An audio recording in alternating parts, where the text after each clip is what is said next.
We have seen about the frequency response of the common source amplifier. So now we'll see a problem with respect to that. Find the midband gain AM and the upper 3 dB frequency FH of a common source amplifier fed with a signal source having an internal resistance R6 is equal to 100 ohms. The amplifier has RG is equal to 4.7 megohms, RD is equal to RL is equal to 15 kilo ohms, GM is equal to 1 milliamps per volt and R0 is 150 kilo ohms. CGS is 1 picofarad, CGD is 0.44 picofarad.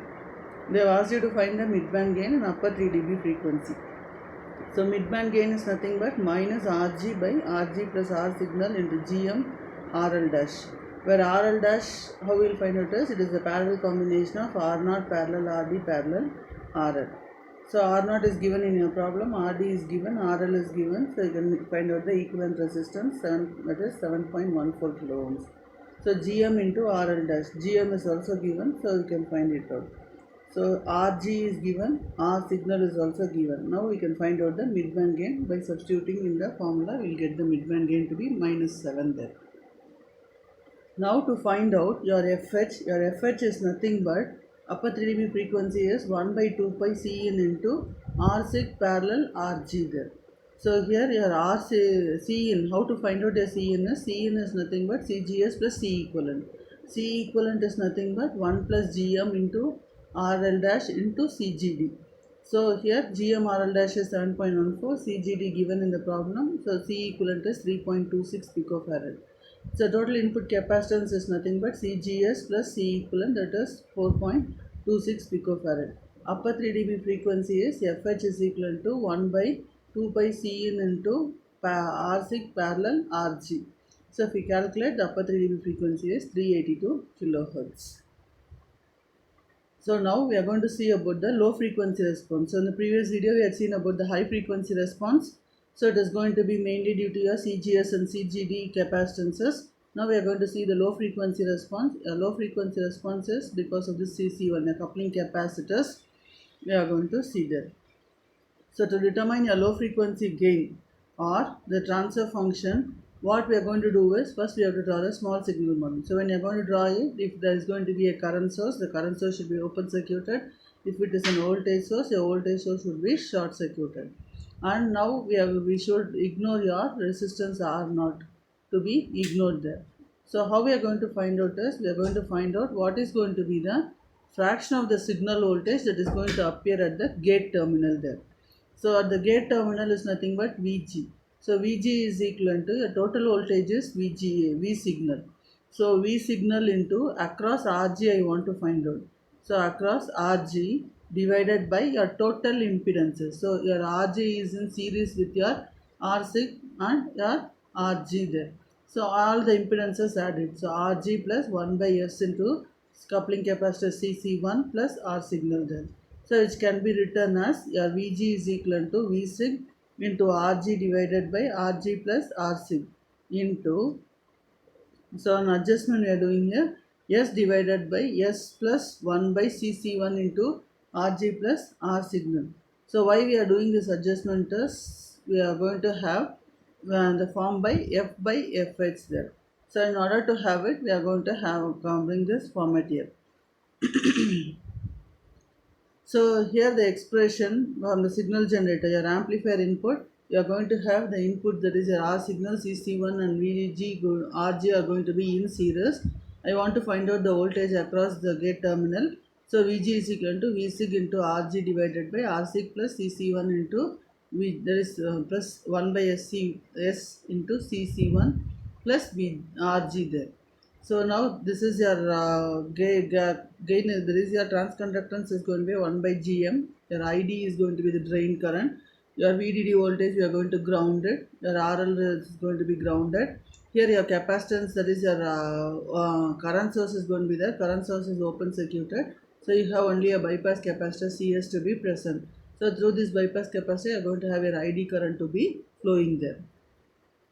So now the transfer function of this single time constant network of the high pass type is going to be with a corner frequency omega naught. To have that, we have we have rewritten that equation where omega naught is equal to 1 by Cc1 plus into Rg plus R signal there. So the effect of this coupling capacitor is to introduce the high pass this one there. So to have this high pass response, your Wp1 is equal to W0 is equal to 1 by Cc1 into Rg plus R signal. So now we want to determine the drain current.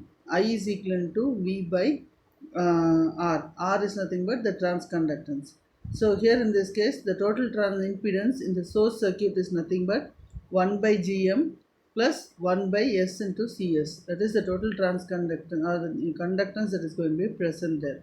So ID is equal to Vg by 1 by Gm plus 1 by SCS, which can be written as ID is equal to, if I take the LCM, simplify it, it is going to be Gm into Vg into S divided by S plus Gm by Cs.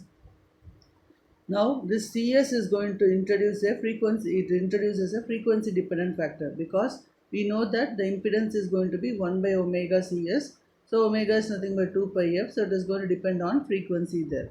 So here we can have the break frequency, this amplifier is going to have another break frequency Wp2, which is nothing but Gm by Cs. So V0 is going to be found by using the current divider rule to determine this fraction of the ID that is going to flow through the RL there. So here your I0 is nothing but the current divider rule they are applying. So here in this case, I want to find out the current through RL. So when I want to find out the current through RL, I should take your total current is ID into your opposite resistance is RD divided by a total resistance at the output side is RD plus 1 by SC2 plus RL there. So and then we are going to multiply I0 by RL, that is we want to find out the output voltage V0. V0 is equal to I0 into RL is equal to, or I0 is minus ID into RDRL. If I am going to simplify and rewrite this equation, it is going to be of this form. RDRL by RD plus RL into S by S plus 1 by Cc2 into RD plus RL. Now this Cc2 is going to introduce third STC, that is a single time constant high pass factor, giving the amplifier a third break frequency there, that is Wp3. So Wp3 is 1 by Cc2 into Rd plus RL there. So the overall transfer function of the amplifier can be found by combining those three equations, that is V0 by Vsig is equal to minus Rg by Rg plus Rsig into Gm into Rd parallel RL into by the first capacitor, that is a Cc1 is S by S plus Wp1 by the coupling by the second capacitor, that is Cs bypass capacitor is S by S plus omega p2, and the output capacitor coupling capacitor is Cc2 is S by S plus omega p3. Because of these three capacitors, we have three different coupling, there is a three different corner frequencies or the break frequencies there. So the low frequency magnitude response, it can be obtained that replacing S by j omega. If I write it as replace S by j omega, I can have it as the form by omega by omega h. And finding a V0 by V6, we can have the expression to be the expression for omega p2. So here it is going to include your Gm. It includes Gm by R2 only it is there. So omega p2 is usually higher than omega p1 and omega p3. And omega p2 is going to be sufficiently separated from omega p1 and omega p3. So Fl is equal to Fp2. The bypass capacitor determines the lower end of the band. And the shows a sketch of your below figure is going to show a sketch of your frequency gain of your common source amplifier. So at each break frequency, the slope is going to vary increase by 20 dB per decade there. So here first what we are going to do is that to find out the time constant, we are going to reduce the V signal to 0. We are going to consider each capacitor separately, then assume that the other two capacitors are going to act as short circuit. Then for each capacitor, we are going to find out what is going to be the total resistance seen between its terminal. Then the resistance is going to determine the time constant associated with this capacitor. So we know that time constant is nothing but R into C. So now we are going to select the values for your coupling and bypass capacitors there. So the design issue is first is to place your lower 3 dB frequency is going to be placed at a specified value while minimizing your capacitor values there. So CS, that is your bypass capacitor, is going to have the highest of the three break frequencies. The total capacitance is going to be minimized by selecting the CS, that is FP2 is equivalent to FL. So the location of the other two break frequencies, say, it is going to be 5 to 10 times lower than the frequency of the dominant one.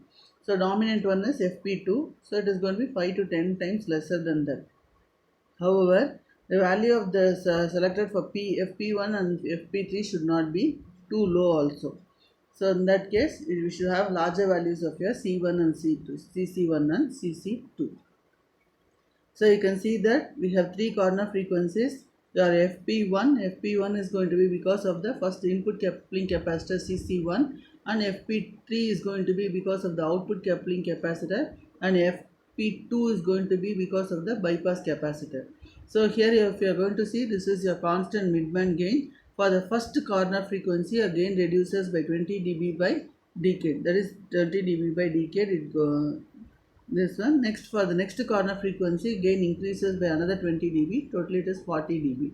And for the third corner frequency, again has been increased by another 20 dB, so totally the slope of this curve is going to be 60 dB per decade there. So here in this case, our example problem is we are going to have the coupling capacitor values given here, and same problem what we had seen. Now we are supposed to calculate the CC1 and CC2 values and the bypass capacitor values there. So we know that FP2 is equivalent to 1 by 2 pi CS by GM. So here CS is equivalent to GM by 2 pi F. So F value is given, that is nothing but FL is 100 Hertz. So substitute it, you will get it. So FP1 is equivalent to FP3 is equivalent to 10 Hertz. It should be a decade lower. Decade means 10 times lower. 10 times means it is going to be 10 Hertz there. So now we are supposed to find out your CC1. So 10 is equivalent to 1 by 2 pi into CC1 into your 0.1. 0.1 is 0.1 plus 4.7 into 10 power minus 6. So if we substitute this value, that is your C in R6 plus your this values, if you substitute it, you are going to get your CCN value. Similarly, for your FP3, you are going to substitute it and get the value of the CC2 values there. Thank you.